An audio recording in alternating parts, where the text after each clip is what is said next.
So this is the SoNIC summer workshop program.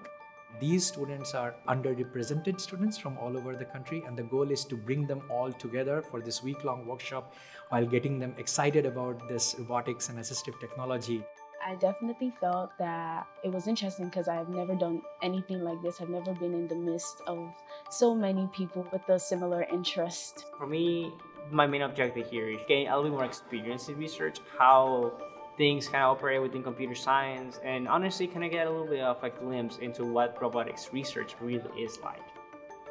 So the goal for the students here, they come with no robotics background, but by the end of the workshop, they will have built an assistive smart cane for the visually impaired.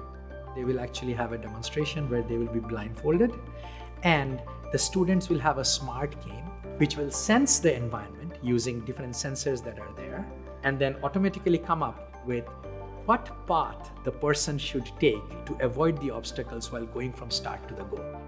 So during the entire workshop, they not only learn the theory behind these algorithms, but they also learn to apply these algorithms with real hardware.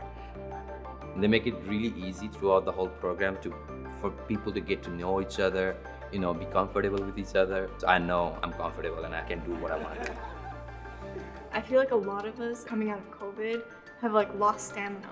So finding that passion again and oh, okay, I got it. I'm gonna do this. And you start to become, hungry for it.